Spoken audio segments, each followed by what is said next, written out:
ma contribution à l'égalité femmes-hommes, je pense que c'est celle que doit avoir, c'est celle que j'essaie d'avoir et que devrait avoir tout homme qui est pour l'égalité et pour la justice. C'est en tant que membre du groupe dominant, en tant que membre du groupe qui a le pouvoir, c'est d'abord d'essayer de prendre conscience politiquement de ce que c'est que ce rapport de force, de ce rapport inégalitaire, prendre conscience. Deuxièmement, prendre la décision dans ses comportements personnels de l'abolir et de le combattre et donc de se déconstruire en tant qu'être humain construit avec un genre masculin. Ça fait déjà deux tâches très ardues, très longues et très complexes.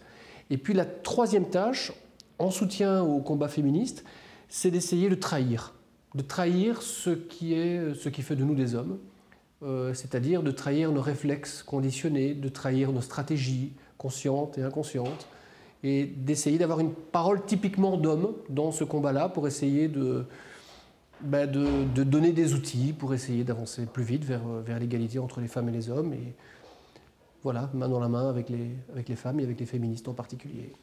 Par exemple, en prenant la parole en public, je me suis souvent rendu compte que si j'étais dans un panel où il y avait des hommes, des femmes, on ne parlait pas de la même manière. On n'avait pas la même gestuelle, on n'avait pas la même façon d'occuper l'espace. Alors nous, les hommes, on occupe l'espace, alors que les femmes vont être beaucoup plus dans des positions de repli géographique, mais ça, c'est simplement lié à la manière dont on nous éduque. Hein. On dit aux petites filles de croiser les gens, de ne pas s'étendre comme ça. Puis il y a des modèles qui sont là, la télévision, les pères, les familles, les affiches, la télévision, tout. Donc voilà, la manière de parler déjà en public n'est traditionnellement, culturellement pas la même pour un homme et une femme. Et souvent, il m'arrive de prendre ça comme exemple et de prendre ma manière de m'exprimer à moi comme exemple pour montrer qu'effectivement, même quand on travaille là-dessus, même quand on parle de ça, même quand on est dans des lieux où on ne parle que de ça, il y a des réflexes. Et c'est comme ça qu'on se retrouve parfois avec une salle de 200 personnes où il y a 5 hommes.